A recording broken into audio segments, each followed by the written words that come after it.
¿Qué tal? ¿Cómo les va?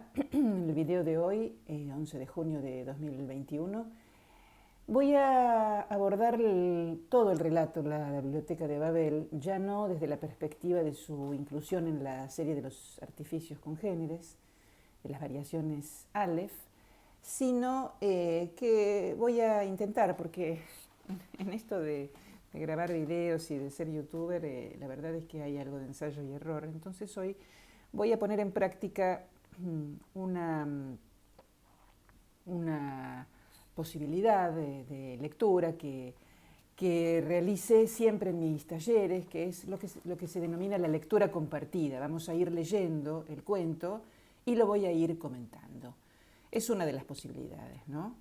Bueno, muy bien. Vamos a empezar por ya el título, La Biblioteca de Babel. Ya tenemos aquí, bueno, anunciada la biblioteca como el centro del relato.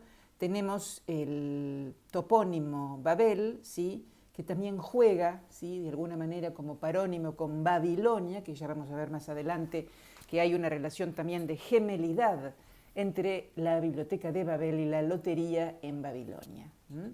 Muy bien. Aquí tenemos entonces también un epígrafe, ¿sí? Los elementos de tipo paratextual en Borges son muy importantes. Un epígrafe que corresponde a Robert Burton, ¿sí? Y que dice lo siguiente: By this art you may contemplate the variation of the 23 letters. Está tomado de la anatomía de la melancolía y quiere decir, mediante este arte podrás contemplar o puedes contemplar la variación de las 23 letras. Esto de las 23 letras es una clara alusión al alfabeto sagrado, a la lengua hebrea, que, como saben ustedes, tiene 22 símbolos que para los cabalistas generan, no solo contienen, sino que generan todo el universo. El tema, digamos, de la cábala está muy presente en Borges. Yo, en mi libro El Divino Desorden, ¿sí?, le dedico un capítulo a la cábala, porque la cábala realmente es yo diría que es un elemento matricial, ¿no?, en la voluntad ficticia de Borges, en su manera, digamos, de ser el hacedor de ficciones. Borges, como hacedor de ficciones, está de alguna manera también plasmado, se podría decir, por la cábala como hermeneusis, como un conjunto de operaciones que consiguen, digamos así, interpretar en particular el Pentateuco y en particular el Génesis y otros libros de la Biblia, pero es una serie, digamos, de operaciones que permite interpretar el mundo. Entonces, el tema de la cábala en Borges lo vamos a encontrar ficcionalizado o lo vamos a encontrar presente de muy diversas maneras, porque, digamos, tiene que ver con su voluntad crítica, con su apego por la crítica, con el hecho de aportar un nuevo texto que siga glosando a los anteriores. Y también, esto hay también que subrayarlo, como un juego, porque Borges juega con el tema de la cábala. Yo creo que no hay que tomarlo en serio. Como lo digo siempre, creo que su relación con los textos cabalísticos y con la cábala en general es más bien de carácter lúdico. Si bien indudablemente hay algunos textos donde este carácter lúdico no aparece tan presente, estoy pensando, por ejemplo, en el poema El Golem. Pero volviendo entonces a la Biblioteca de Babel, no me quiero ir tanto por las ramas, ya leímos entonces el epígrafe, que tiene que ver, por lo tanto, con estas 22 letras que van a crear al universo, que tienen todo que ver con entonces la Biblioteca de Babel, que es, decíamos, el universo. El universo, que otros llaman la biblioteca, se compone de un número indefinido y tal vez infinito de galerías hexagonales, con vastos pozos de ventilación en el medio, cercados por barandas bajísimas. Bueno, ya empezamos con una descripción bastante ingrata de la biblioteca, digamos, ¿no? No nos es presentada la biblioteca como un lugar acogedor, ¿no? Este no es un universo muy atractivo desde el punto de vista, digamos, de su habitabilidad, ¿no? y subrayo el universo que otros llaman la biblioteca, ¿no? No podemos dejar de pensar en el poema de los dones cuando dice yo que me figuraba el paraíso bajo la especie de una biblioteca, ¿no es cierto? Es decir, también está la ecuación paraíso-biblioteca en Borges. Desde cualquier hexágono se ven los pisos inferiores y superiores, interminablemente. Interminablemente, además, un adverbio colocado después de dos puntos de una manera muy poética, es decir, estos dos puntos y el interminablemente que aparece como una explicación, ¿no? Es decir, de manera interminable, ¿sí?, los pisos se van sucediendo. Es decir, ¿por qué subrayo esto? Porque aquí tenemos el concepto de lo infinito. No sé si ustedes recuerdan que cuando vimos el Aleph, habíamos comentado los epígrafes, y uno de ellos tenía, uno es de Shakespeare y otro es el de Hobbes, ¿no? El de Shakespeare relacionado con el espacio, el de Hobbes con el tiempo y con la eternidad, ¿no? Y con lo interminable y con lo infinito. Digo esto porque el infinito, el tiempo, la totalidad son los elementos cruciales, ¿sí?, que atraviesan, sostienen, articulan, organizan la literatura de Borges. 20 anaqueles, la distribución de las galerías es invariable. 20 anaqueles a 5 largos anaqueles por lado cubren todos los lados menos 2. Su altura, que es la de los pisos, excede apenas la de un bibliotecario normal. Es decir, el bibliotecario es el ciudadano del mundo, digamos, el ciudadano de la biblioteca. Una de las caras libres da a un angosto zaguán que desemboca en otra galería, idéntica a la primera y a todas. O sea, van observando ustedes entonces que esta construcción arquitectónica tiene ciertas características propias de lo que Jeremy Bentham llamaba el panóptico, es decir, una construcción tal que en algún lugar, puede ser en el centro en general, hay algún sujeto apostado que es capaz de ver a todos y esos todos, menos él, no pueden verlo a él, ¿no? Esto es muy trabajado por Michel Foucault, ¿no?, en Vigilar y Castigar, que Michel Foucault toma, por supuesto, de Jeremy Bentham, lo que se ha dado en llamar el panóptico. A la izquierda y derecha del zaguán hay dos gabinetes minúsculos. Uno permite dormir de pie, otro satisfacer las necesidades finales. Por ahí pasa la escalera espiral, que se abisma y se eleva hacia lo remoto. En el zaguán hay un espejo que fielmente duplica las apariencias. Bueno, aquí tenemos otra obsesión de Borges con la duplicación infinita de los objetos a través justamente de los espejos, ¿no? Los hombres suelen inferir que ese espejo, que la biblioteca no es, de ese espejo, perdón, que la biblioteca no es infinita. Si lo fuera realmente, ¿a qué esa duplicación ilusoria? Yo prefiero soñar que las superficies bruñidas figuran y prometen el infinito. Fíjense qué interesante, ¿no? Cómo se inmiscuye este sujeto de la enunciación en una primera persona. Yo prefiero soñar, donde además estamos en un terreno que puede ser el de la realidad o el de lo soñado, el plano de lo onírico. Estas mezclas, ¿no? Yo prefiero soñar, dice. No estoy soñando, pero preferiría soñar. La luz procede de unas frutas esféricas que llevan el nombre de lámparas. Esto tiene un carácter bastante espantoso. Hay dos en cada hexágono, transversales. La luz que emiten es insuficiente, incesante. Bueno, fíjense, incesante, interminable, infinito, ¿no? La serie de adjetivos que van caracterizando, describiendo a este universo espantoso. Como todos los hombres de la biblioteca, he viajado en mi juventud. He peregrinado en busca de un libro, acaso del catálogo de catálogos. Ahora que mis ojos casi no pueden descifrar lo que escribo, me preparo a morir a unas pocas leguas del hexágono en que nací, donde el hexágono está asimilado a país y tenemos otra vez un guiño autorreferencial, ¿no?, que tiene que ver con la ceguera. O sea, podemos inferir que se trata de Borges. Este narrador es Borges. Muerto, no faltarán manos piadosas que me tiren por la baranda. Mi sepultura será el aire insondable. Mi cuerpo se hundirá largamente y se corromperá, y disolverá en el viento engendrado por la caída, que es infinita. Otra vez, la caída, que es infinita. Yo afirmo que la biblioteca es interminable. Bueno, acá tenemos un axioma prácticamente. La biblioteca es interminable. Los idealistas arguyen que las salas hexagonales son una forma necesaria del espacio absoluto o por lo menos de nuestra intuición del espacio. Razonan que es inconcebible una sala triangular o pentagonal. Aquí introduce Borges la idea del idealismo, tan caro a sus gustos, digamos, o tan de su gusto, y tan presente en tantos textos, ¿no? Razonan que es inconcebible una sala triangular o pentagonal.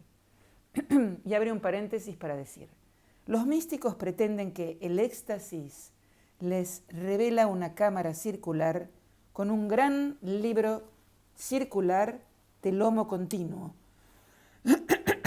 que da la vuelta de las paredes, pero su testimonio es sospechoso, sus palabras oscuras. Ese libro cíclico es Dios. Bueno, acá la ecuación Dios, biblioteca, universo es absolutamente indiscutible.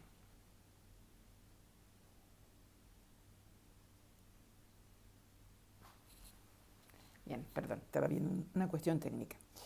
Bueno, completamente digo indiscutible.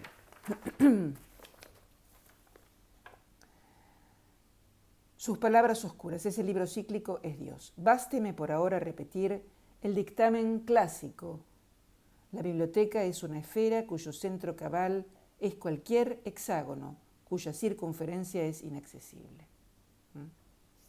Y aquí otra vez vuelve a incorporar la palabra hexágono, porque, como les decía, la forma hexagonal ha sido elegida, dado que entre un hexágono y otro, los hexágonos se pueden ir incrustando o se pueden ir vinculando, organizando, articulando, sin dejar espacios libres. Por eso elige la figura del hexágono. A cada uno de los muros de cada hexágono corresponden 5 anaqueles. Cada anaquel encierra 32 libros de formato uniforme. Cada libro es de 410 páginas, cada página de 40 renglones, cada renglón de unas 80 letras de color negro. También hay letras en el dorso de cada libro. Esas letras no indican o prefiguran lo que dirán las páginas. Sé que esa inconexión alguna vez pareció misteriosa. Antes de resumir la solución, cuyo descubrimiento, a pesar de sus trágicas proyecciones, es quizá el hecho capital de la historia, quiero rememorar algunos axiomas.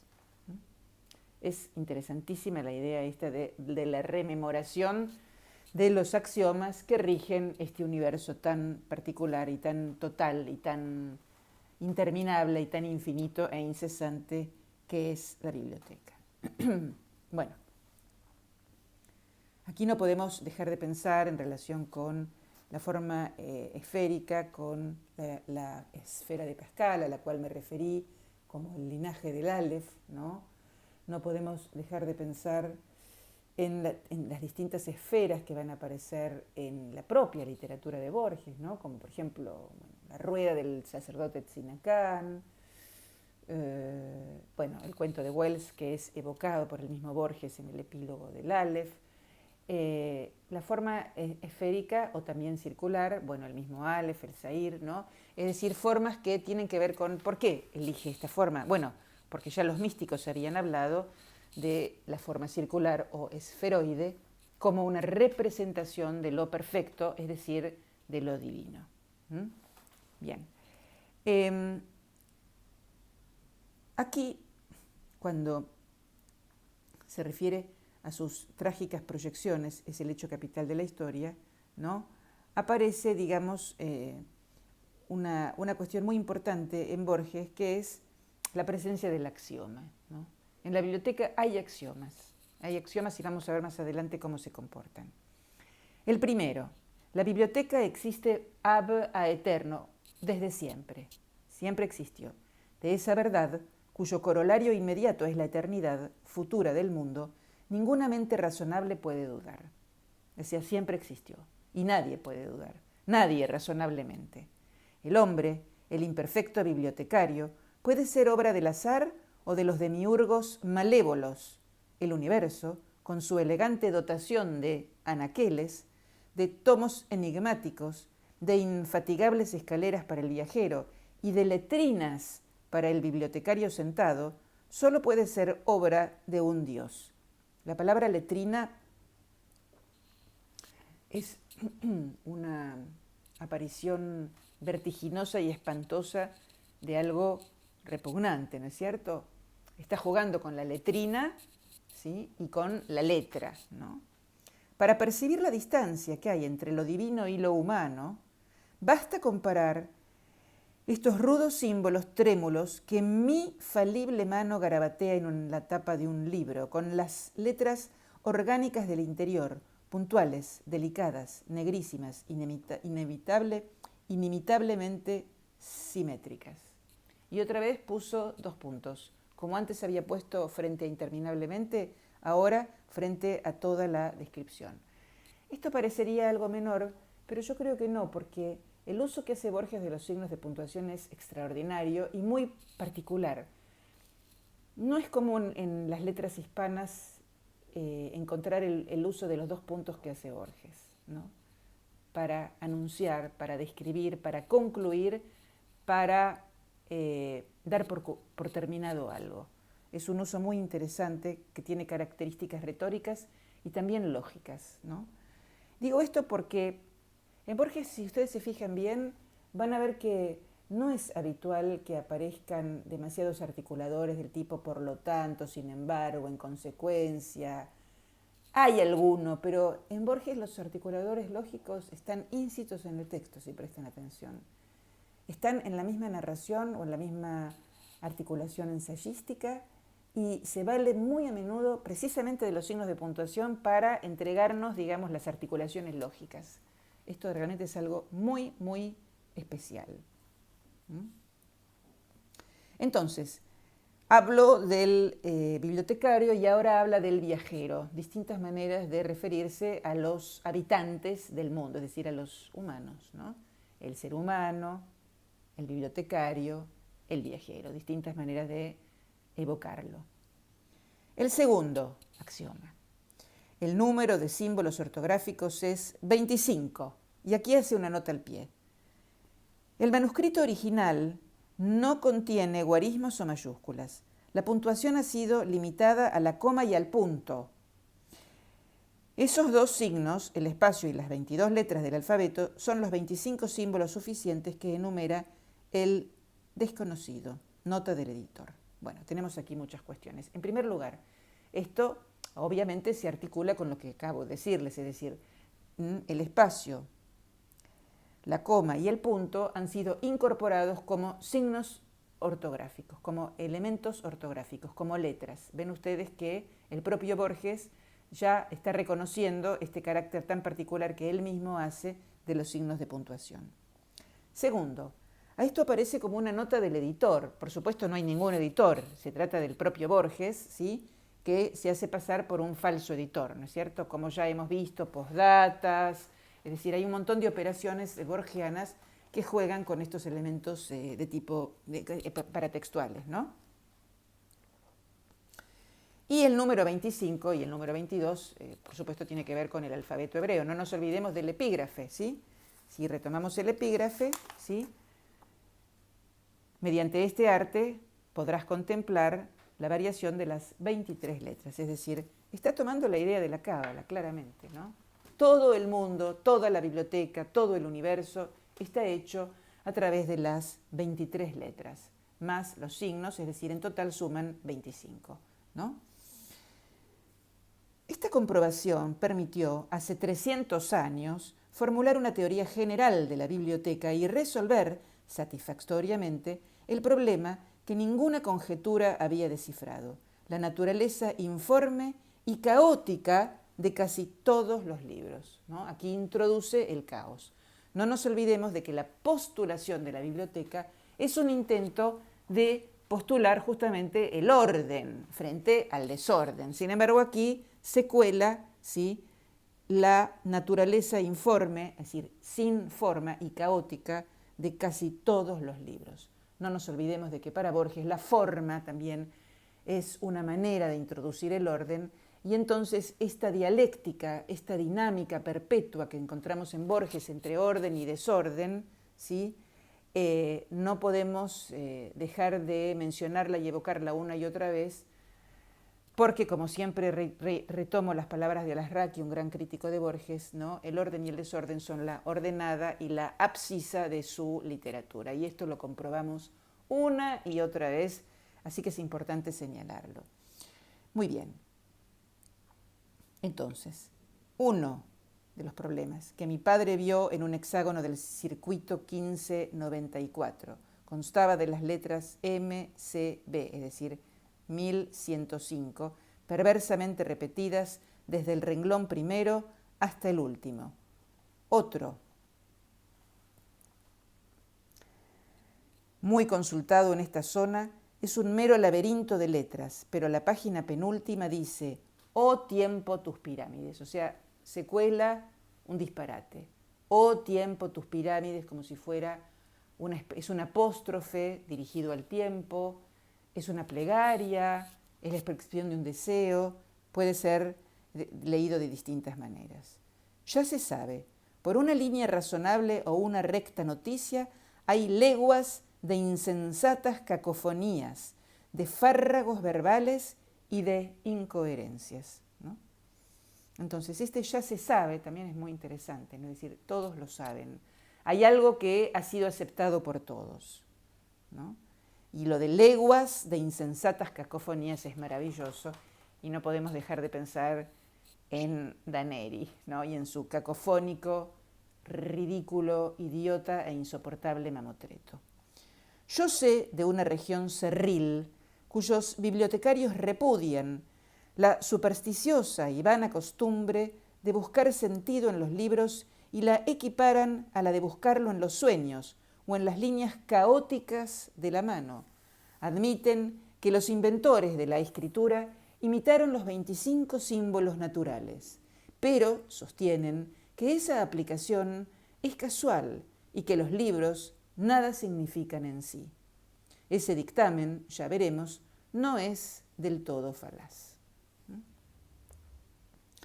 Entonces, se presenta el narrador yo sé, el narrador filosofante, digamos así, ¿no? El narrador metafísico, filósofo, lo podemos denominar de distintas maneras.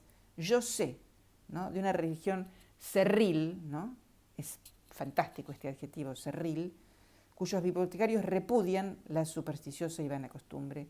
Muy bien, entonces, aquí se cuela también la cuestión de los sueños y otras maneras de la superstición, como la quiromancia, ¿no?, o los onirocríticos, ¿no? Ustedes saben que la interpretación de los sueños no nace ni mucho menos con Freud. Es decir, Freud en el año 1900 le imprime a la lectura de los sueños un carácter, digamos así, científico, o científico como bueno, no en el sentido de las ciencias duras, pero está precedido, y el propio Freud, en su interpretación de los sueños, habla abundantemente de casi todo lo que se había escrito hasta ese momento. Yo creo que en aquel momento se podía hacer, hoy no, sería imposible, ¿no? Porque el volumen de información que tenemos hoy en la era de Internet es inabarcable. Muy bien, sigo leyendo. Durante mucho tiempo se creyó que esos libros impenetrables correspondían a leguas pretéritas o remotas. Fíjense que ya no habla tanto de hexágonos, sino que habla de leguas, es decir, de regiones, de zonas, de provincias. Aquí utiliza la palabra leguas, ¿no? Y también señalo la impersonalización. Se creyó que esos libros impenetrables correspondían a leguas pretéritas o remotas. Es verdad que los hombres más antiguos, los primeros bibliotecarios, usaban un lenguaje asaz diferente del que hablamos ahora. Es verdad que unas millas a la derecha la lengua es dialectal y que 90 pisos más arriba es incomprensible. Bueno, aquí una reflexión acerca de las lenguas, ¿no?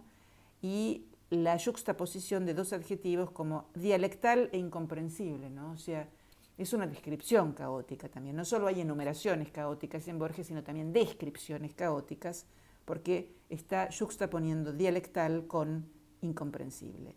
Todo eso, lo repito, es verdad, pero 410 páginas de inalterables MCB no pueden corresponder a ningún idioma, por dialectal o rudimentario que sea.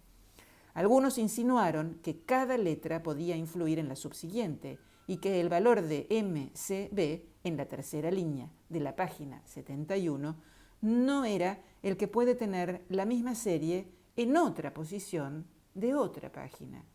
Pero esa vaga tesis no prosperó. Otros pensaron en criptografías criptografías. Universalmente, esa conjetura ha sido aceptada, aunque no en el sentido en que la formularon sus inventores. Bien, entonces, es interesante el uso del algunos, otros, bueno, claro, algunos bibliotecarios, otros bibliotecarios, ¿no? Otros ciudadanos del mundo, ¿no? Viajeros, bibliotecarios, como decíamos.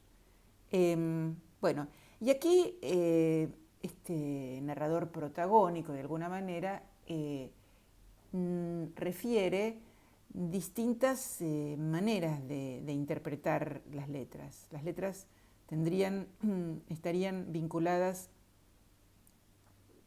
con mensajes cifrados, ¿no? Lo criptográfico, o podríamos decir el jeroglífico, ¿no? El mensaje cifrado, como en la escritura del Dios, por ejemplo. Entonces hay toda una serie de cuestiones, están los libros que uno abre y puede leer, pero también están los mensajes cifrados, ¿no? Tan caros a Borges, por otro lado, que era un gran admirador, como ya saben ustedes, de Poe y de un cuento, ¿no? Donde aparece un tesoro también encriptado, ¿no? Un cuento de Poe. Ahora no me acuerdo del nombre. Bien, hace 500 años el jefe de un hexágono superior dio con un libro tan confuso como los otros, pero que tenía casi 2 hojas de líneas homogéneas. Mostró su hallazgo a un descifrador ambulante que le dijo que estaban redactadas en portugués. Otros le dijeron que en yiddish. Antes de un siglo pudo establecerse el idioma. Y fíjense lo que va a presentar como lenguaje inconcebible, ¿no? Un dialecto samoyedo-lituano del guaraní con inflexiones de árabe clásico. O sea, es una serie de trastocamientos y de socavamientos de los órdenes que hacen inconcebible semejante construcción lingüística. También se descifró el contenido, nociones de análisis combinatorio, ilustradas por ejemplos de variaciones con repetición ilimitada. Fíjense el amor de Borges por las variaciones, ¿no? Esos ejemplos permitieron que un bibliotecario de genio descubriera la ley fundamental de la biblioteca. Ese pensador observó que todos los libros, por diversos que sean, constan de elementos iguales: el espacio, el punto, la coma, las 22 letras del alfabeto. Ya lo había puesto como nota al pie, ahora lo pone en el cuerpo del texto, ¿sí? El espacio, la coma, el punto y las 22 letras del alfabeto hebreo. También alegó un hecho que todos los viajeros han confirmado: no hay en la vasta biblioteca 2 libros idénticos. De esas premisas incontrovertibles dedujo que la biblioteca es total y que sus anaqueles registran todas las posibles combinaciones de los 20 y tantos símbolos ortográficos. Número, aunque vastísimo, no infinito, o sea, todo lo que es dable expresar en todos los idiomas. Todo. Esto ya lo leí, lo referí en Variaciones Aleph, cuando me referí a la Biblioteca de Babel, pero lo vamos a volver a leer. Todo. La historia minuciosa del porvenir, las autobiografías de los arcángeles, el catálogo fiel de la biblioteca, miles y miles de catálogos falsos, la demostración de la falacia de esos catálogos, la demostración de la falacia del catálogo verdadero, el evangelio gnóstico de Basílides, el comentario de ese evangelio, el comentario del comentario de ese evangelio, la relación verídica de tu muerte, la versión de cada libro a todas las lenguas, es decir, todas las traducciones, ¿no? Las interpolaciones de cada libro en todos los libros, el tratado que Beda pudo escribir y no escribió, sobre la mitología de los sajones, los libros perdidos de Tácito. Bueno, aquí aparecen muchas alusiones de carácter enciclopédico, no puedo detenerme en todas y cada una de ellas, pero permítanme que comente la nota que hay aquí en relación con hace 500 años el jefe de un hexágono superior. Hay una nota número 1 que dice: antes, por cada 3 hexágonos, había un hombre. El suicidio y las enfermedades pulmonares han destruido esa proporción. Memoria de indecible melancolía. A veces he viajado muchas noches por corredores y escaleras pulidas sin hallar un solo bibliotecario, ¿no? Un solo ciudadano de este mundo que es la biblioteca, ¿no? Esto en cuanto a la nota, la nota número 1 de un párrafo anterior. Bueno, les decía que aquí hay muchas menciones, bueno, a Beda, que fue un monje inglés, un teólogo que vivió entre el 672 y 735.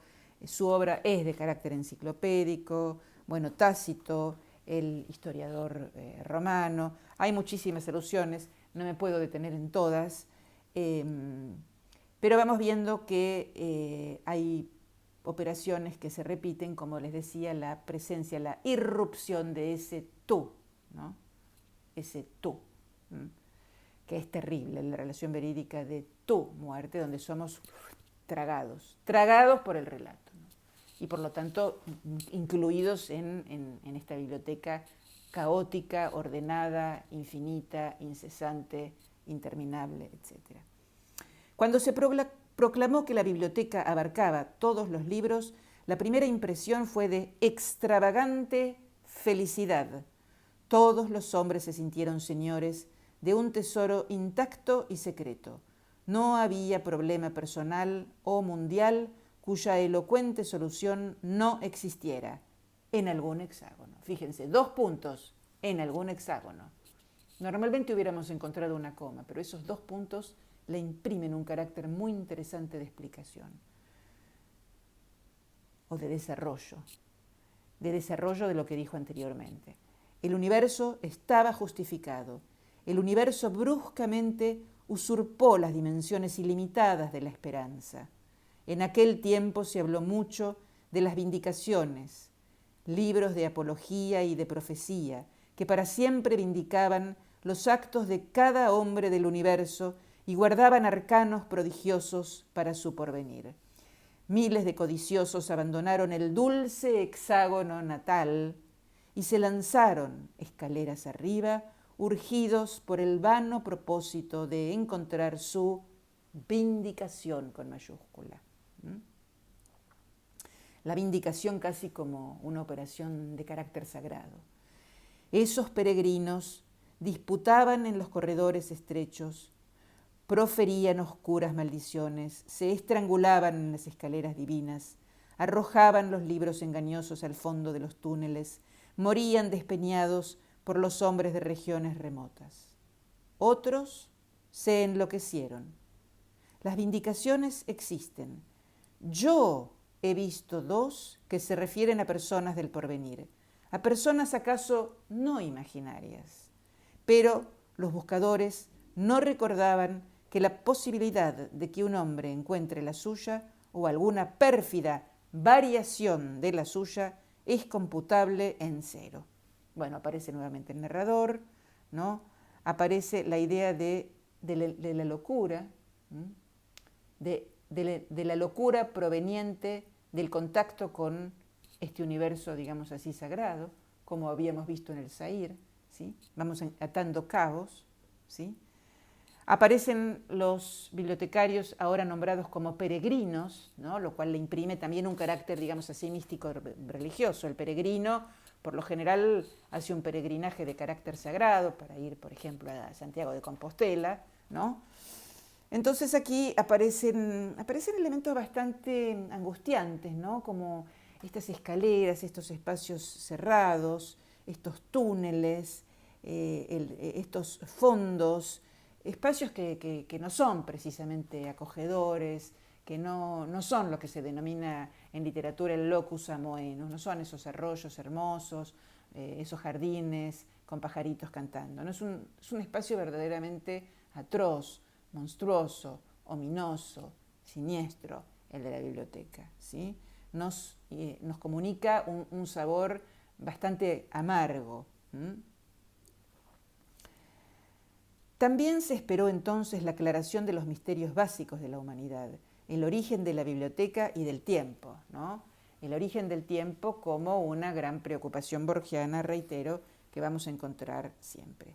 Es verosímil que esos graves misterios puedan explicarse en palabras. Si no basta el lenguaje de los filósofos, la multiforme biblioteca habrá producido el idioma inaudito que se requiere y los vocabularios y gramáticas de ese idioma. ¿Sí? Entonces estamos aquí frente, digamos, a sus grandes preocupaciones, al lenguaje de los filósofos, y el idioma inaudito, o sea, nunca oído.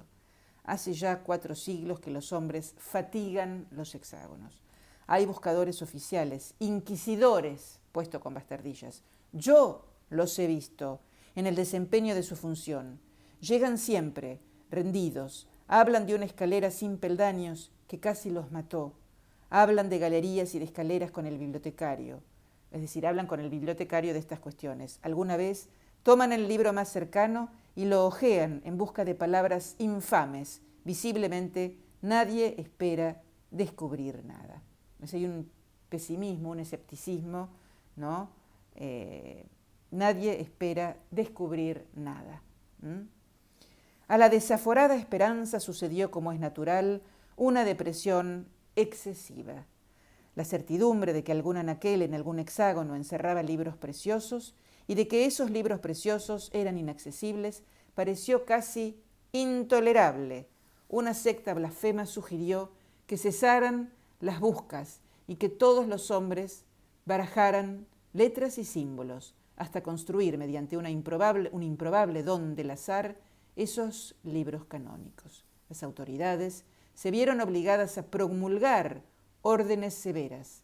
La secta desapareció, pero en mi niñez he visto hombres viejos que largamente se ocultaban en las letrinas con unos discos de metal en un cubilete prohibido y débilmente remenaban el divino desorden, que es el nombre de mi libro, aprovecho para mostrarlo. El divino desorden es un sintagma forjado por el propio Borges, ¿no? No me corresponde, yo lo aclaro. El divino desorden, ¿no? Es una expresión de una belleza, ¿no es cierto?, y de un carácter poético interesantes, ¿no? Bueno, aquí aparecen las autoridades, aparece el azar, ¿no?, que en Borges tiene una presencia muy importante, ¿no? Las cosas que se producen azarosamente, la presencia del azar. A Borges le da una importancia muy grande al azar, ¿no? Estoy pensando, por ejemplo, en el poema Lo perdido, ¿no?, donde también menciona el azar, ¿no? El azar de no quedarme ciego. ¿Dónde habrá quedado el azar, dice, de no quedarme ciego? Porque, bueno, naturalmente se trata de una maldición que le tocó a Borges. Bueno, él se quedó ciego, su hermana no. Hay un azar genético, ¿no?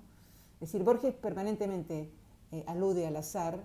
El azar existe para Borges, de manera contundente, lo digo. Otros, inversamente, creyeron que lo primordial era eliminar las obras inútiles.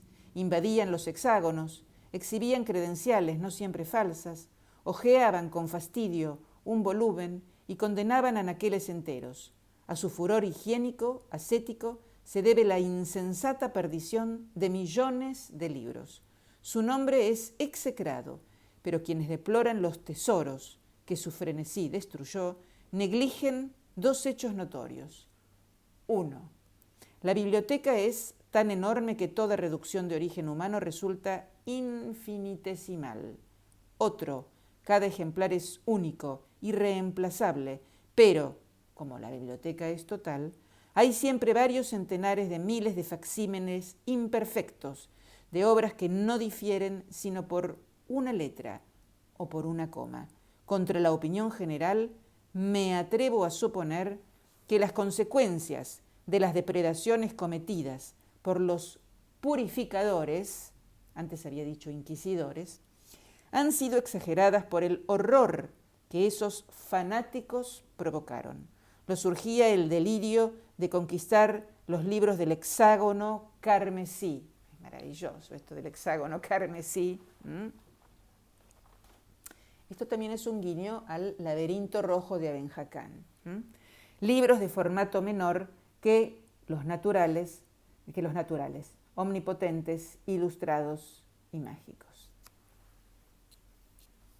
Bien, aparecen también marcas de la primera persona, ¿no? Me atrevo a suponer, es alguien que está hablando en primera persona, es, digamos, una máscara del propio Borges.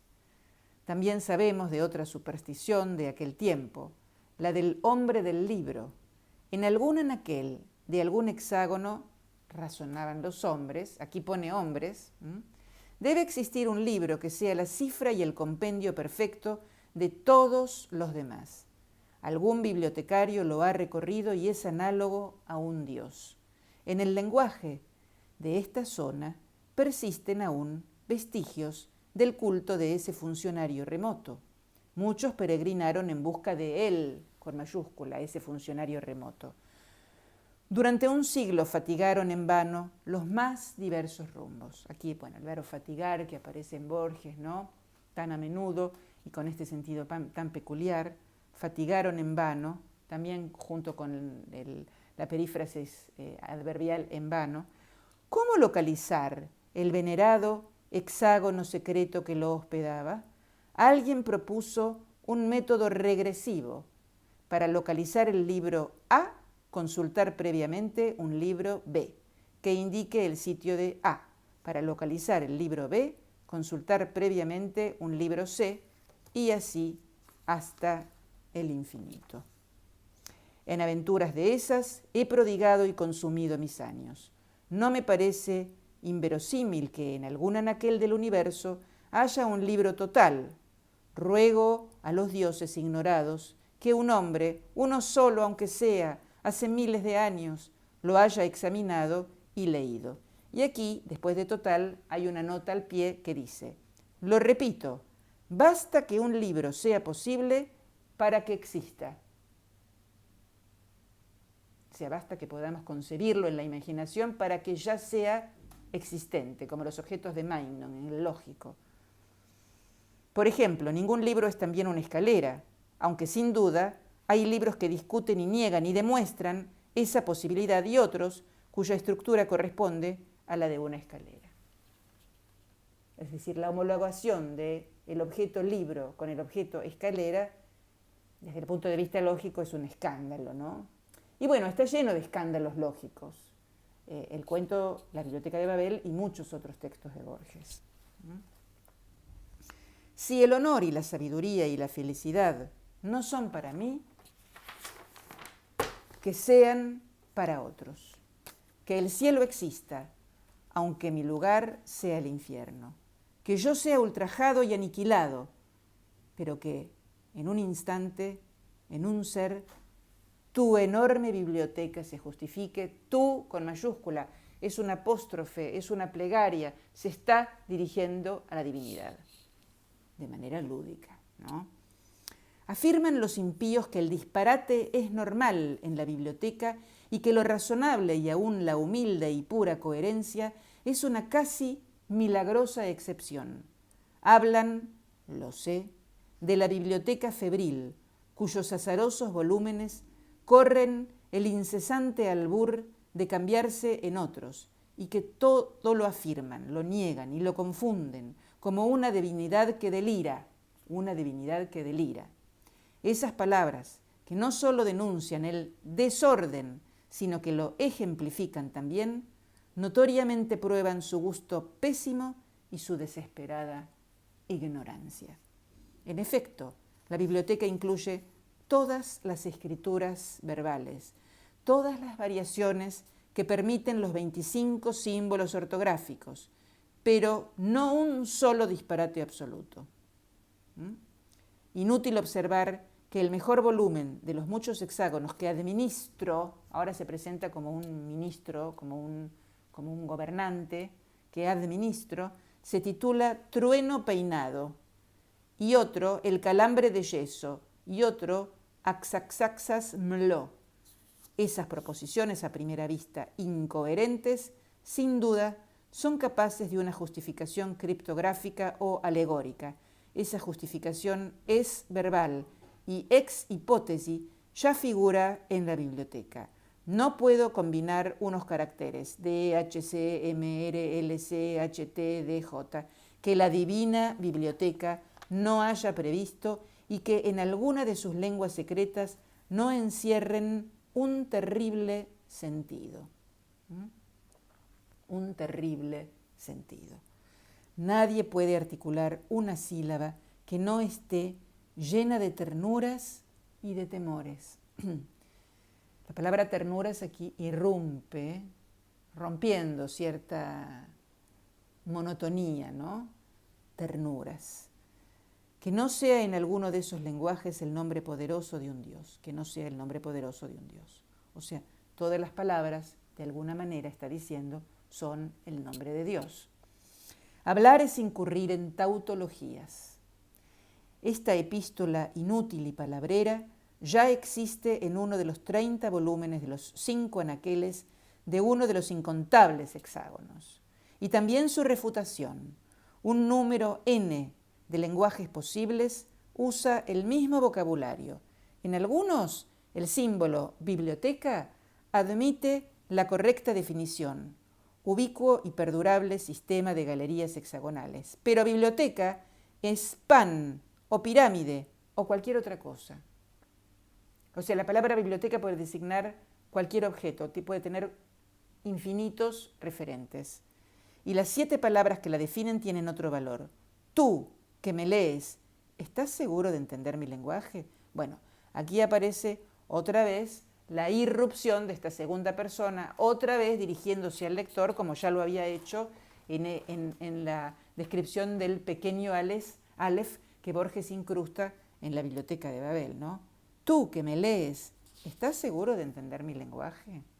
O sea, es una especie como de fuga y al mismo tiempo la introducción de una inmensa inestabilidad, es decir, no sabemos dónde estamos parados, que es una de las operaciones borgianas preferidas, es decir, crear, digamos, un piso, un sustento, digamos así, donde el lector está ubicado, que presente características de gran inestabilidad, ¿no? Es decir, que desordene, que cause dudas, que cause confusión, ¿no? Es una típica maniobra de Borges. La escritura metódica me distrae de la presente condición de los hombres. La certidumbre de que todo está escrito nos anula o nos afantasma. Yo conozco distritos en que los jóvenes se prosternan ante los libros y besan con barbarie las páginas, pero no saben descifrar una sola letra. Las epidemias, las discordias heréticas, las peregrinaciones que inevitablemente degeneran en bandolerismo han diezmado la población. Creo haber mencionado los suicidios, cada año más frecuentes. Quizá me engañen la vejez y el temor, pero sospecho que la especie humana, la única, está por extinguirse y que la biblioteca perdurará, iluminada, solitaria, infinita, perfectamente inmóvil, armada de volúmenes preciosos, inútil, incorruptible, severa, secreta. Acabo de describir infinita. No he interpolado ese adjetivo por una costumbre retórica. Digo que no es ilógico pensar que el mundo es infinito. Quienes lo juzgan limitado postulan que en lugares remotos los corredores y escaleras y hexágonos pueden inconcebiblemente cesar, lo cual es absurdo. Quienes lo imaginan sin límites olvidan que los tiene el número posible de libros. Yo me atrevo a insinuar esta solución del antiguo problema. La biblioteca es ilimitada y periódica. Si un eterno viajero la atravesara en cualquier dirección, comprobaría al cabo de los siglos que los mismos volúmenes se repiten en el mismo desorden. Fíjense, no en el mismo orden, en el mismo desorden, que repetido sería un orden, claro. El orden, mayúscula. Mi soledad se alegra con esa elegante esperanza. Mar del Plata, 1941. Bueno, aquí también hay una nota al final que dice: Leticia Álvarez de Toledo ha observado que la vasta biblioteca es inútil. En rigor bastaría un solo volumen de formato común, impreso en cuerpo 9 o en cuerpo 10, que constara de un número infinito de hojas infinitas delgadas. Cavalieri, a principios del siglo XVII, dijo que todo cuerpo sólido es la superposición de un número infinito de planos. El manejo de ese vademecum sedoso no sería cómodo. Cada hoja aparente se desdoblaría en hojas análogas. La inconcebible hoja central no tendría revés. O sea, va incrustando estas paradojas una y otra vez, las va multiplicando como en espejos y las va incrustando y va escandalizándonos, creándonos inestabilidad. Y bueno, ustedes podrán decir, ¿no? ¿Dónde está el placer? Yo creo que sí, que hay un placer muy grande en poder entender esta postulación como un artificio congénere del Aleph, por ejemplo, en poder reencontrar los viejos amores borgianos. Y bueno, vamos a seguir comentando este cuento cuando lo vinculemos con la Lotería en Babilonia, del cual es un relato gemelo. Bueno, será hasta la próxima. Espero que hayan podido disfrutar a pesar de lo extenso de este video y nos vemos pronto. Chao.